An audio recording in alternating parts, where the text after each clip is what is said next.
ஒரு insurance company இருக்குன்னா அவங்களோட வேலை என்னன்னு பாத்தீங்கன்னா கோடிக்கணக்கான மக்கள் கிட்ட இன்சூரன்ஸ் பிரீமியம் வித்துருவாங்க. ஆனா இதுல எல்லாருமே வந்து இன்சூரன்ஸை கிளைம் பண்ணுவாங்களான்னா கிடையாது. சில பேர் மட்டும் தான் கிளைம் பண்ணுவாங்க. மத்த எல்லாமே இன்சூரன்ஸுக்கு ப்ராஃபிட்டா முடிஞ்சிடும். அதனாலதான் இன்சூரன்ஸ் கம்பெனிஸ் எல்லாருமே ப்ராஃபிட்டபிளா இருக்காங்க. இதே கான்செப்ட் தான் ஆப்ஷன் செல்லிங்கும். நிறைய பெரிய பெரிய இன்ஸ்டிடியூஷன்ஸ் யாருமே ஆப்ஷன் பையிங் பண்ண மாட்டாங்க. எல்லாருமே ஆப்ஷன் செல்லிங் தான் பண்ணுவாங்க. ஏன் அவங்க ஆப்ஷன் பை பண்ண மாட்டாங்க, செல் பண்றாங்க? அதுக்கு பின்னாடி இருக்க ஸ்ட்ராட்டஜி என்ன, இதுக்கு பின்னாடி இருக்க அட்வான்டேஜ் என்ன, இதுல ரிஸ்க் டு ரிவார்ட் ரேஷியோ என்ன, இந்த அன்லிமிட்டட் ரிஸ்க் அப்படின்றாங்களே, இதுக்கு பின்னாடி இவ்வளோ இருக்கும் போதும் ஏன் அவங்க வந்து செல்லிங் மட்டுமே பண்ணிட்டு இருக்காங்க?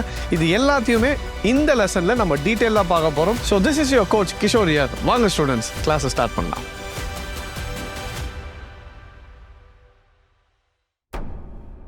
Students, welcome to lesson number 5, option selling R option writing அப்படின்னு சொல்லுவோம். இப்போ போன வீடியோல வந்து நம்ம ஆப்ஷன் பையிங்னா என்னன்னு பார்த்துட்டோம். இப்போ ஆப்ஷன் பையிங்ன்றது வந்து லிமிட்டட் ரிஸ்க் அப்படின்றத நம்ம தெளிவா பார்த்தோம். ஆப்ஷன் பையிங்ல நமக்கு என்ன வருதுன்னா, நம்ம வெறும் பிரீமியம் மட்டும் தான் கொடுக்குறோம். பிரீமியமுக்கு வந்து லிமிட்டட் ரிஸ்க் தான். ஏன்னா மார்க்கெட் வந்து என்ன ஆகும், ஒரு சைடா போகுது, இல்ல நமக்கு ப்ரெடிக்ட் பண்ண மாதிரி போகலைன்னா இந்த பிரீமியம் மட்டும் தான் நமக்கு மேக்ஸிமம் லாஸ் ஆகும். கரெக்டா? ஸோ ஏன்னா நம்ம இன்சூரன்ஸுக்கு மட்டும் தான் பே பண்றோம். இப்போ ஆப்ஷன் செல்லிங்ன்றது வந்து நீங்களே இன்சூரன்ஸ் கம்பெனி மாதிரி. இப்போ ஒரு இன்சூரன்ஸ் கம்பெனி என்ன பண்ணுவாங்க, ஆயிரக்கணக்கான கார் ஓனர்ஸ் கிட்ட 25,000 ரூபாவோ இல்ல 10,000 ரூபாவோ 15,000 ரூபாவோ கலெக்ட் பண்ணிட்டு யாராவது ஒருத்தர் 2 பேருக்கு தான் ஆக்சிடென்ட் ஆகும், இல்ல ஒரு 10 பேருக்கு ஆகலாம்.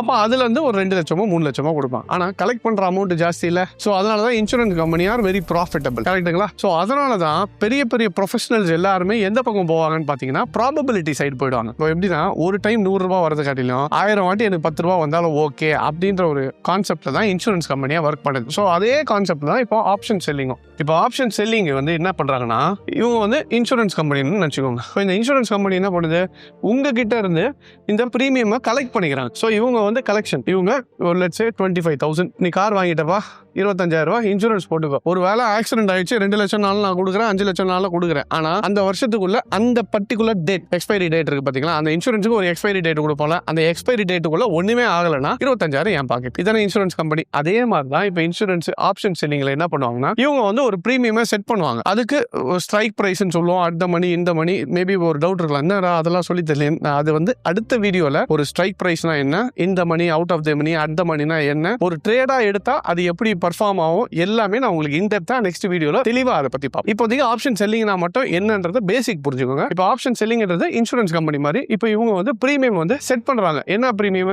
இது 10 லட்ச ரூபா காரா, இதுக்கு வந்து 25,000. 25 லட்ச ரூபா காரா, இதுக்கு வந்து லெட்ஸ் சே 75,000 எங்களோட பிரீமியம் அப்படின்றது ஒரு காருக்கு ஏற்ற மாதிரி, ஒரு ரேஞ்சுக்கு ஏற்ற மாதிரி. அது மாதிரி தான் ஸ்ட்ரைக் பிரைஸ்ன்றது ஒரு ரேஞ்சுக்கு ஏற்ற மாதிரி அவங்க பிரீமியம்ஸை மேலையும் கீழையும் ஏற்றி வைப்பாங்க. இப்போ இவங்க முன்னாடியே இதை கலெக்ட் பண்ணி வச்சுக்கிறாங்க. இந்த மாதிரி 1000 பேர்கிட்ட 1 லட்சம் பேர்கிட்ட கலெக்ட் பண்ணி வச்சுப்பாங்க. ஒரு வேளை ஆக்சிடென்ட் ஆச்சுன்னா கொடுப்பாங்களே தவிர, இல்லைன்னா எல்லாத்தையுமே அவங்க என்ன பண்ணிப்பாங்க, எடுத்துக்க போறாங்க. ஃபார் எக்ஸாம்பிள் லெட்ஸ் சே ஒருத்தர் வந்து ஆப்ஷன் பையர். இப்போ 2 பேருமே அண்டர்லைங் அசெட்டே இல்லைன்னு வச்சுப்போம். இவர் வந்து ஆப்ஷன் செல்லர். இப்போ மார்க்கெட்ல இங்க வந்து ஒரு ஷேர்னு வச்சுப்போம். அந்த ஷேரோட வேல்யூ வந்து 1000 rupeesல ட்ரேட் ஆயிட்டு இருக்கு. இப்போ இந்த ஆப்ஷன் பையர்ன்றது இவர் வந்து கால் வாங்குறாரு. கால்ன்றது it's a prediction for buy.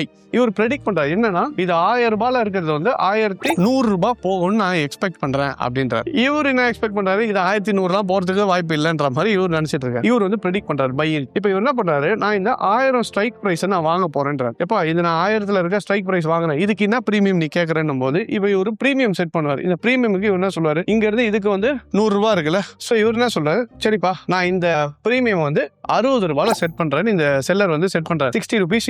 அப்ப இவர் என்ன பண்றாரு, இந்த ஆப்ஷன் கால் பையர் வந்து 60 rupees இவரு கொடுக்குறாரு. இவர் ஏற்கனவே பிரீமியம் கலெக்ட் பண்ணி வச்சுக்கிட்டாரு. ஒருவேளை எக்ஸ்பைரிக்குள்ள மார்க்கெட் 1100 போச்சுன்னு வச்சுக்கோங்களேன், உங்களுக்கு என்ன ஆயிடும்னா, இது 1000 பிளஸ் இந்த 60 ரூபாய் சேர்த்துக்கோங்க இந்த பிரீமியம். அப்ப எவ்வளவு, 1060. கரெக்டா? இந்த 1060க்கு மேல எவ்வளவு போனாலும் இவருக்கு ப்ராஃபிட். சரி, இப்போ நான் ஒரு சின்ன எக்ஸாம்பிள் காட்டுறேன் எப்படி ஆப்ஷன் பையரும் ஆப்ஷன் செல்லரும் ஒர்க் ஆகுதுன்னு. இப்போ ஆப்ஷன் பையர் இவர் வந்து இன்னொரு சைட்ல ஆப்ஷன் செல்லர். இவர் செல்லர்ன்றது இன்சூரன்ஸ் கம்பெனி மாதிரி நம்ம பார்த்தோம். கரெக்டா? இவங்க இன்சூரன்ஸ் கம்பெனி, இவர் வந்து பையர். இவர் என்ன பண்றாரு, புட் ஆப்ஷன். இப்போ இவங்க 2 பேரும் ஒரு பிளான் பண்றாங்க. என்னதுன்னா, ஒரு ஷேர் எடுத்துக்கிறாங்க. அந்த ஷேரோட வேல்யூ வந்து let's say it is 1000 rupees. இவர் வந்து 1000 ரூபாயில இந்த ஷேரை வாங்கிட்டாரு. ஒரு ஷேர் வாங்குறாரு, 1 ஷேர் பை பண்ணிட்டாரு. எவ்வளோ?